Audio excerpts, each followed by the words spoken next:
Let go of me! What if the man you thought you escaped forever showed up at the worst possible moment, looked you in the eyes, and made a choice that put everything you ever loved on the line?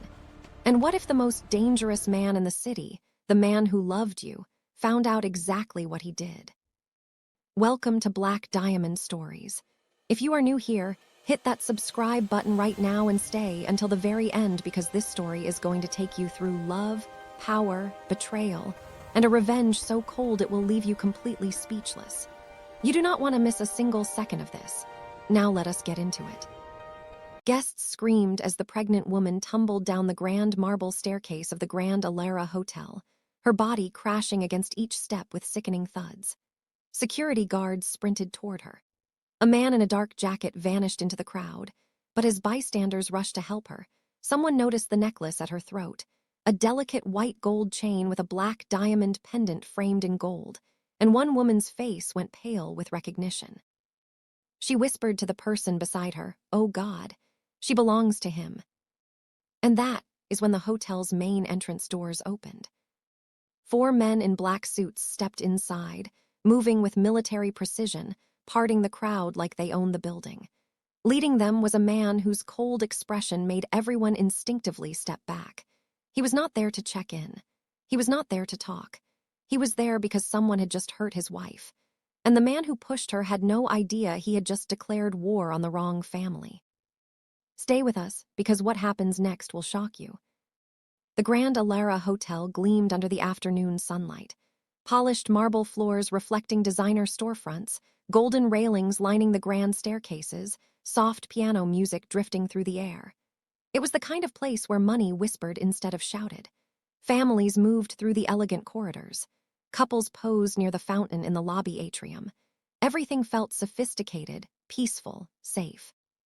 Zara moved slowly through the hotel's luxury boutique on the second floor, one hand resting protectively on her rounded belly. Her fitted cream-colored maternity dress highlighted her pregnancy beautifully. A delicate white gold necklace caught the light as she examined tiny hand-stitched baby blankets. The black diamond pendant at her throat, framed in gold, was not just jewelry. In certain circles it was a declaration, the Kang family crest, worn only by one woman in the world. She smiled softly, genuinely happy for the first time in years. The trauma of her past felt like another lifetime. She had rebuilt herself, found love, found safety. Zara Williams had grown up in Atlanta, the middle child of a hardworking single mother, sharp and deeply independent, a woman who had put herself through college, built a career in interior design, and carried herself with a quiet elegance that turned heads everywhere she went. But beneath that confidence was a woman who had spent years being slowly broken down by the wrong man, a man who told her she was nothing without him. That man's name was Derek Monroe. Across the hotel near the business lounge, Derek scrolled furiously through his phone, jaw clenched, bitterness radiating from every movement. He had been charming once. Smooth-talking, well-dressed, always knowing exactly what to say. But behind closed doors he had been controlling, manipulative, and cruel. He had isolated Zara, made her question her worth, and when she finally found the courage to leave him after 3 years, he had made her pay for it in every way he could. Now his life was unraveling. Debts piling up, relationships crumbling, opportunities disappearing. And then he saw her across the lobby, Zara, his ex, the woman he had once controlled and belittled and nearly destroyed. She looked different now, confident, glowing, expensive, and wearing a necklace he did not recognize. His blood boiled. A crowded Wednesday afternoon, a security guard muttered to his colleague near the center staircase. Guests everywhere. His partner nodded. Hotel like this stays busy all week. They watched the flow of guests with trained but relaxed eyes. Years of experience had taught them what to look for: nervous movements, suspicious behavior, unusual patterns. But today nothing seemed off, just ordinary people living ordinary lives. Zara reached the top of the grand staircase, boutique bag in hand, ready to head down to the lobby level. That is when Derek's hand shot out, grabbing her arm. She gasped, turned, saw his face, and everything that felt safe shattered. "Derek," her voice came out as a whisper, disbelief mixed with fear. "We need to talk," he hissed, his grip tightening on her arm. "Let go of me. You think you can just move on like I never existed?" His eyes were wild, unhinged. Zara tried to pull away. "Derek, I am pregnant. You need to." "I can see that." His voice dripped with venom. "What is that necklace? Who put that on you? Who replaced me?" "That is none of your—" And then he shoved her, hard. Zara's scream pierced the entire floor as her body pitched backward, tumbling down the marble staircase. Each impact echoed through the Grand Hotel. Thud, thud, thud. Guests screamed. Derek's face went pale as he realized what he had just done, and he ran, disappearing into the corridor like a coward. "Oh my God, someone call an ambulance. She is pregnant. Do not move her. Do not touch her." People swarmed around Zara, some pulling out phones, others standing frozen in shock. A woman in a silk blouse dropped to her knees beside her, pressing her scarf against the blood spreading near Zara's temple. "Honey, stay with me. Help is coming." Zara's hand clutched her stomach, tears streaming down her face. "My baby, please, my baby." That is when the woman noticed the necklace.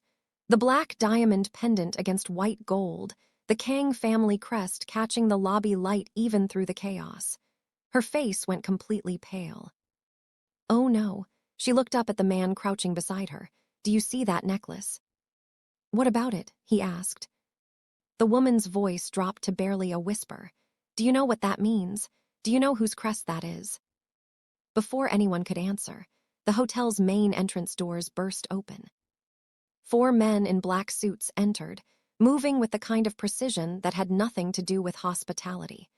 The crowd instinctively parted, and leading them was Kang Jae-won. His face was stone. His eyes were ice-cold fury. He did not run. He did not rush. He commanded the space, and everyone in the lobby felt it without being told why. Kang Jae-won had been born in Busan, South Korea, into a family whose name carried weight in rooms most people never entered. By 32, he had built an empire that stretched across 3 continents, ruthless in business and completely untouchable in the streets. He had spent his entire life surrounded by power and completely alone in his personal life, until Zara. She had walked into his world at a charity auction in Seoul, and by the end of that night, he had canceled 3 meetings just to keep talking to her. She was the one thing in his life that had nothing to do with fear or control. She was simply his. He reached her before the paramedics did. He dropped to one knee, and the entire chaotic scene seemed to freeze. His hand touched her cheek, so gently it was almost heartbreaking. "Zara." Her eyes fluttered open. "Yiwan, the baby, something is wrong." "SHH, I am here now, you are safe." A paramedic pushed through. "Sir, we need to." One of Yiwan's men stepped forward. Just one step. The paramedic backed off immediately. Yiwan kissed Zara's forehead, then stood. The softness vanished completely. "Get her to Meridian Medical. 4 men ride with her. No one gets near her without my authorization." "Yes, sir." As paramedics loaded Zara onto the stretcher, Yiwan turned toward the hotel security office. His enforcer held the door open. Inside, the security manager was already standing behind his desk, visibly sweating, monitors pulled up with footage from 6 different angles. "Mr. Kang, I have everything ready." Yiwan said nothing. He stood in front of the screen and watched. Zara in the boutique, peaceful, glowing, one hand on her belly. Then Derek appeared, grabbing her arm, her trying to pull away, the shove, her body falling, tumbling, crashing. Derek standing there for 3 full seconds, then walking away. The room fell completely silent. Yiwan's jaw tightened. His fists curled, knuckles white. He rewound it, watched Derek's face again, memorized every detail, every angle, every second. Then he straightened and whispered 2 words. "Find him." Every man in black moved instantly. Phones out, calls made, networks activated. The hunt had begun, and Derek, he was already dead, he just did not know it yet. Derek did not stop running until he was 4 blocks from the hotel. His chest heaved, sweat dripping down his face. Hands shaking violently. What did I just do? What did I just do? He ducked into a side street, pulling out his phone with trembling fingers. No missed calls. No alerts. Maybe no one saw his face clearly enough. Maybe he could just disappear for a while, let it blow over. It was an accident, he muttered to himself. She pulled away. I barely touched her. It was an accident. Even he did not believe that. He flagged down a cab, gave an address to a cheap motel on the east side. The kind of place that did not ask questions. By nightfall, Derek had checked into the Riverside Inn. Peeling wallpaper, flickering lights, a bed that smelled like cigarettes and regret. He threw his hastily packed bag on the floor and sat on the edge of the bed, head in his hands. Okay. Think. The cops might come looking. Assault charges. Maybe worse if she is really hurt. He pulled out his phone and deleted every social media app. Anything that could be used to track him. Just lay low for a few days, then leave the city. He convinced himself it was a solid plan. It was not. What Derek did not know was that, while he was deleting apps, Yiwan's men were already pulling his full identity from the hotel's check-in database, his DMV records, his last known address, his workplace, his regular locations. They worked faster and quieter than any police department ever could, and they did not need a single warrant. The next morning, Derek moved to a different motel, even cheaper, even grimier. He paid cash, used a fake name, kept his hood up. At the front desk, the clerk barely looked at him. Room 9, check out at 11. Derek grabbed the key and disappeared down the hallway. What he did not see was the black sedan that pulled into the parking lot 5 minutes later. 2 men in suits stepped out, walked into the lobby, and placed a photograph on the counter in front of the clerk. Has this man checked in here? The clerk's face shifted. I do not know if I should. One of the men placed $500 on the counter, without a word. The clerk swallowed. Room 9, 10 minutes ago. The men did not say thank you. They walked out and made a call. By the 3rd day, Derek was unraveling. Every time he stepped outside, he felt eyes tracking him. Cameras seemed to follow him everywhere. Cars slowed when he walked past. Strangers stared a beat too long. I am losing it, he muttered. I'm just paranoid. Then he overheard something at a corner store. 2 men ahead of him in line, talking low. You hear about what happened at the Grand Alara? Yeah, some man pushed a pregnant woman down the stairs. That is not even the worst part. Apparently she is connected to the Kang family. Her husband is Kang Jae-won. The second man went completely still. Kang, the Kang family. Word is they are tearing the entire city apart looking for whoever did it. Derek's drink slipped from his fingers and hit the floor. He had heard that name before. In the way you hear certain names, attached to stories, attached to warnings, attached to people who simply disappeared. No. But it was already too late. He was being hunted, and the hunters were closing in. Zara's eyes opened slowly. Fluorescent lights burning into her vision, white ceiling, beeping monitors, the sharp smell of antiseptic. Hospital. She tried to sit up, and pain tore through her entire body. Mrs. Kang, please do not move. A nurse rushed to her side. You are safe. You are at Meridian Medical, just breathe. Zara's hand went immediately to her stomach. My baby. Is my baby okay? Please tell me. The nurse's slight hesitation lasted less than a second, but Zara felt it like a punch. Dr. Reeves is on her way right now.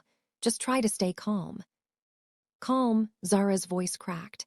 I fell down a staircase. I need to know if my baby is. The door opened. Dr. Reeves entered, a steady woman in her 50s, clipboard in hand, expression carefully professional. And that look on her face, that particular look. Zara's heart sank before a single word was spoken. Mrs. Kang, I need you to take a breath for me. Just tell me, tears were already streaming. Is my baby alive? Your baby is alive, Dr. Reeves said carefully. But you have suffered significant abdominal trauma. There is bruising around the uterus, and we are detecting an irregular fetal heartbeat. Irregular, Zara's world tilted.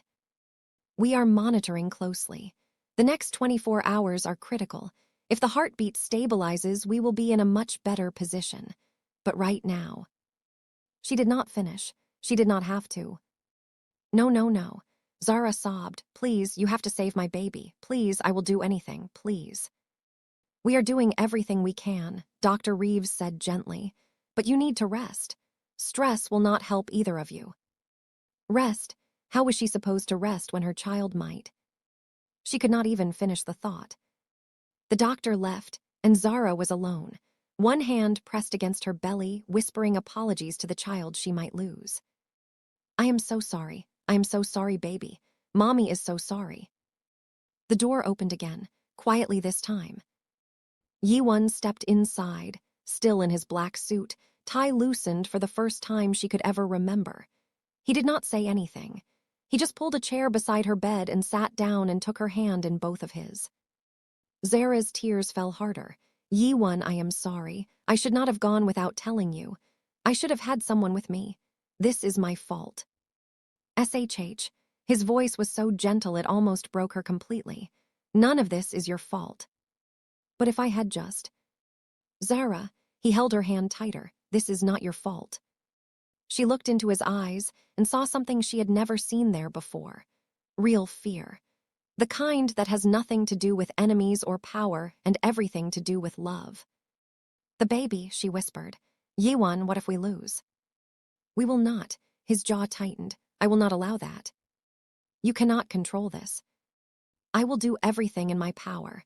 He leaned forward and pressed his forehead gently against hers. You and this baby are my entire world. Do you understand me? Zara nodded, sobbing quietly. Yiwan kissed her forehead and sat back, still holding her hand. Neither of them spoke for a long moment. Then Zara's voice came out small and fragile. Yiwan, please do not do anything you will regret. I know you are angry. I know what you want to do, but please do not let this turn into something that takes you away from us. Promise me. He kissed her forehead, cutting off her words softly. I promise you will be safe, he whispered. I promise our baby will be safe, and I promise no one will ever hurt you again. It was not the promise she had asked for, and she knew it. But when she looked into his eyes, she saw the truth. The decision had already been made. Derek's fate was sealed, and nothing she said would change that. Yiwan left the hospital at midnight. His men were already waiting outside, engines running. He slid into the back of the SUV. Report. His second in command, Park Sung-il, turned from the passenger seat. We have eyes on every exit point in the city. Bus terminals, train stations, the airport. His photo has been distributed to every contact we have. Good. We also pulled his full background. Sung-il continued. Fired from his job 3 weeks ago. Behind on rent. No close family in the area. Desperate then. Yiwan's voice was ice. Desperate men make mistakes. We have a witness from the hotel as well. A guest who got a clear look at his face before he ran. Gave us a detailed description that matches the footage perfectly. Yiwan held out his hand. Sung-il passed him a tablet. Yiwan watched the footage again, for the 10th time that night. Derek's face, his movements, the way he grabbed Zara's arm, the shove, her scream, Derek standing there for 3 seconds, then walking away like it meant nothing. Yiwan's jaw tightened with each viewing. He rewound it, watched it again, memorized every detail. Then he handed the tablet back. Find him, he said quietly. I do not care what it costs. Yes, sir. Across the city, Derek was losing his mind. He had moved motels again, this time to a rundown place near the industrial district. No windows, barely a lock on the door. He paced the tiny room, hands shaking, muttering to himself. Okay, think. Maybe if I explain. Maybe if I tell him it was an accident, that I did not mean to hurt her, that I did not know who she was. He actually believed that might work. Because here is the thing about men like Kang Jae-won. They do not negotiate. They do not forgive. They do not care about your reasons. You touch what is theirs and you are finished. Simple as that.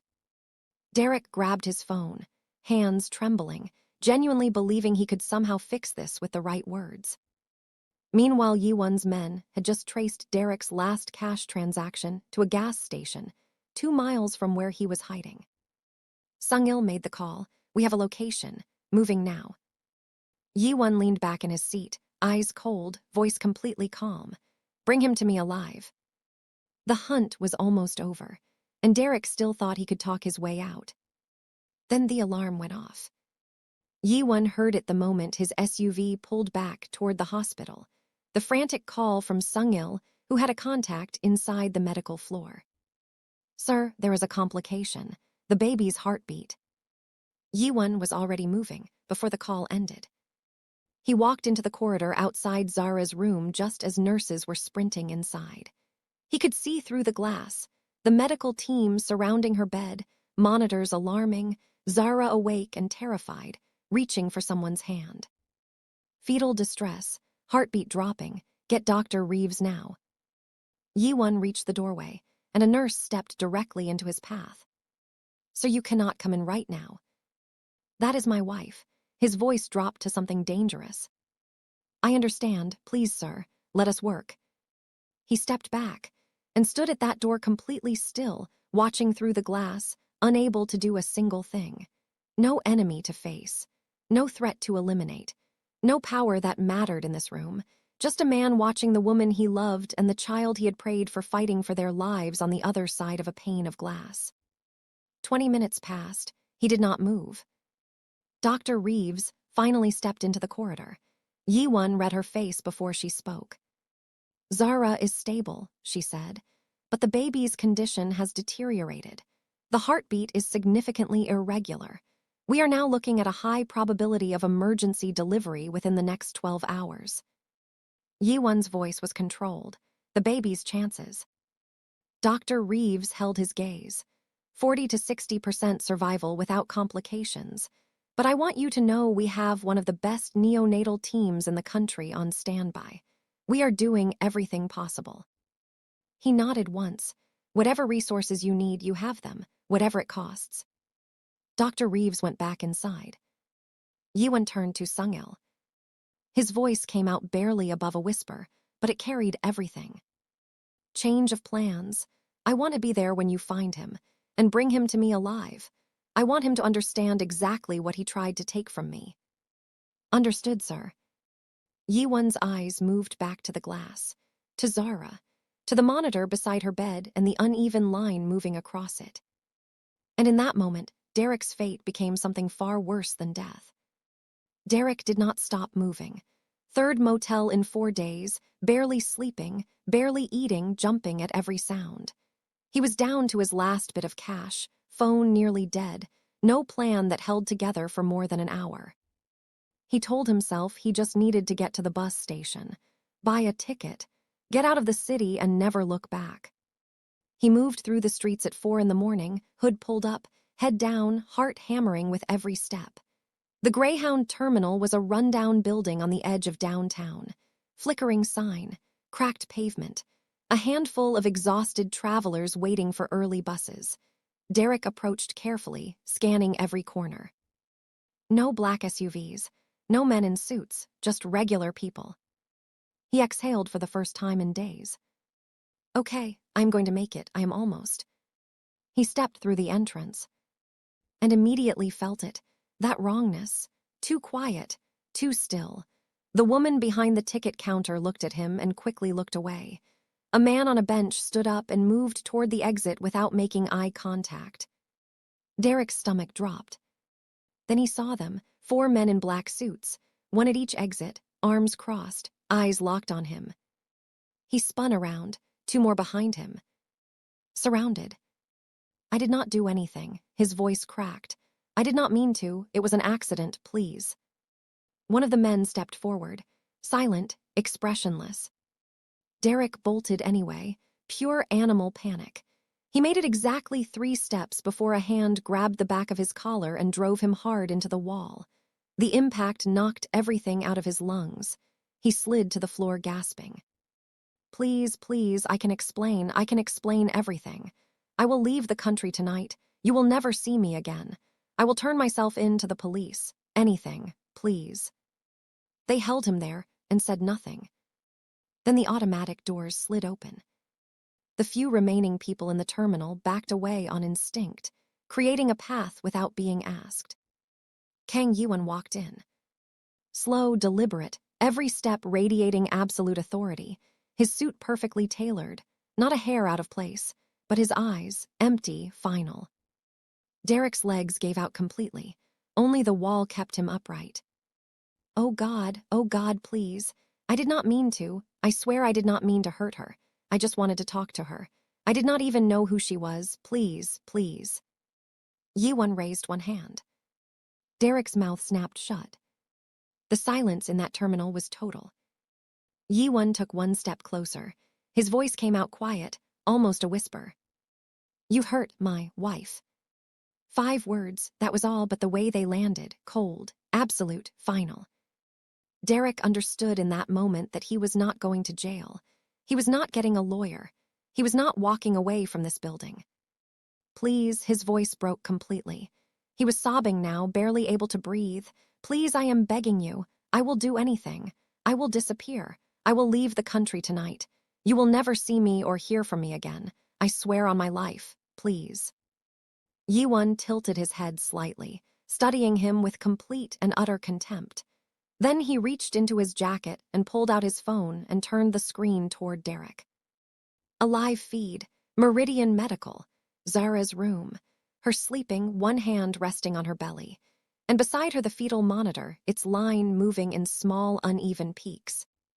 Derek stared at it. That is my child's heartbeat, Yiwan said softly. That irregular line. That is what you did. That is what your hands caused. Something collapsed entirely in Derek's expression.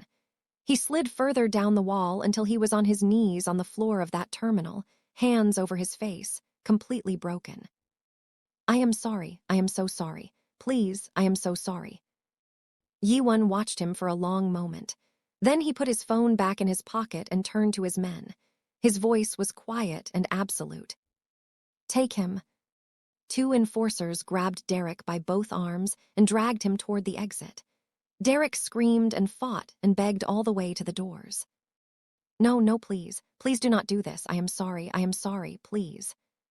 His screams echoed through the terminal, but no one moved. No one called the police. No one helped, because when Kang Jae-won came for you, there was no help coming. The doors closed behind them, and Derek was gone. The warehouse sat deep in the industrial district, far from streetlights, far from witnesses, far from anyone who might ask questions. Rusted metal doors screeched open. Derek was dragged inside, still crying, still begging, voice raw from screaming. Please, please just let me go. I will do anything, anything. They threw him to the concrete floor. He looked up and his blood turned completely cold. The space was massive, empty, dark, except for the center where a single light hung over a steel table, chains bolted to the walls, stains on the floor that were too dark to be rust, and a smell that made Derek's stomach heave. This was not a meeting place. This was not somewhere people came to talk. This was where people came to disappear. No. His voice disintegrated. Please, please, God, please. Yiwan entered behind him, footsteps echoing steadily across the concrete. He walked past Derek without even glancing down, moved to a chair against the far wall and sat. Calm, composed, terrifying in a way that had nothing to do with noise. One of his men set up a laptop on the steel table. Sit him up. 2 enforcers dragged Derek to his knees, forcing him to face the screen. Yiwan pressed play. The hotel footage. Derek watched himself cross the lobby, watched himself grab Zara's arm, watched her try to pull away, watched himself shove her, watched her body fall, tumbling, crashing, screaming down the marble staircase, watched himself stand there for 3 full seconds, then walk away. I did not mean to, please stop. Watch it again. The video replayed, and again, and again. Each time Derek's sobs grew louder, more desperate, more broken. Please stop. Please, I am sorry, I am so sorry.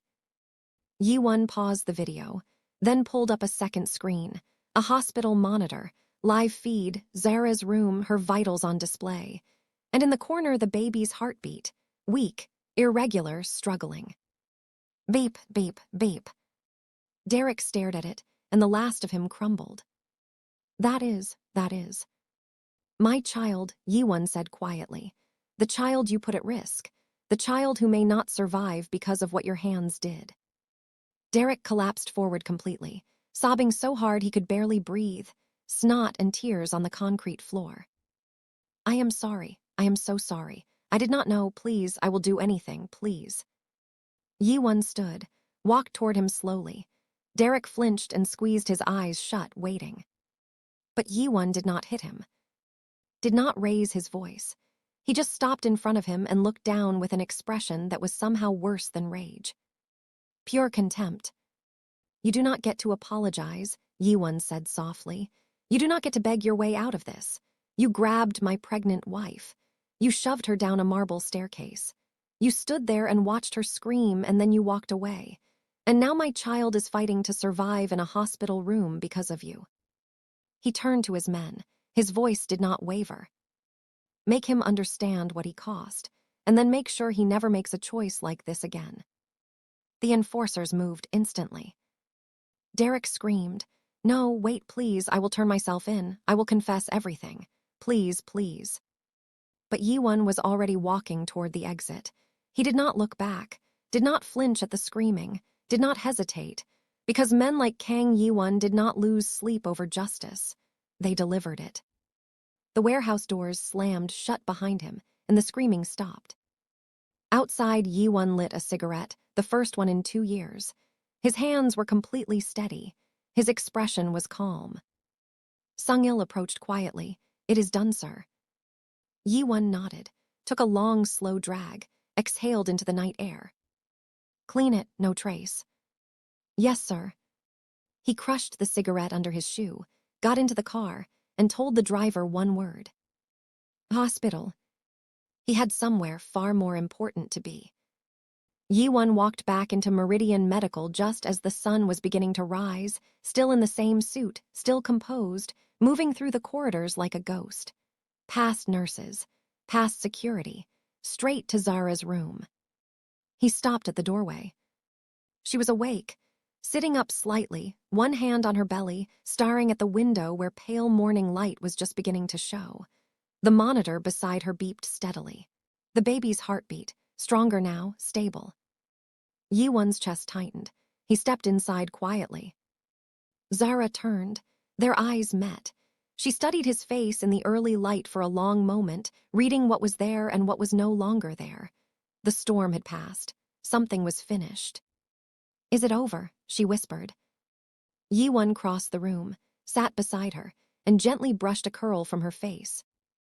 Yes, he said softly. He will never come near you again. Zara's eyes filled. She did not ask what happened. She did not need to, she just knew. Thank you, she whispered. Her voice broke on the second word. Yiwan leaned forward and rested his hand on her belly. Beneath his palm, a small movement, faint but present and real. Their child, alive, holding on. His throat tightened, in a way he would never have allowed anyone else to witness. He looked at Zara, and then down at her belly, and made a silent vow that had nothing to do with power or empire or fear. No one would ever threaten them again. No one would ever make her cry like that again. No one would put his family at risk and walk away from it. Because Kang Jae-won had spent his entire life building something vast and untouchable. But sitting in this hospital room in the early morning quiet with his wife's hand in his and his child moving beneath his palm, he understood for the first time what he had actually been building toward. Not the empire, not the power, not the fear. This. Zara squeezed his hand. The monitor kept its steady rhythm beside them. I love you, she whispered. Yiwan pressed his lips to her forehead and held them there. I love you too, he said, and our child is going to be okay, I promise you that. And for the first time in days, he allowed himself to believe it. Later that morning, Dr. Reeves entered the room with news that made Zara cry all over again, this time from relief, and made Yiwan close his eyes for one long, quiet moment. The baby's heartbeat had fully stabilized. The emergency delivery was no longer necessary.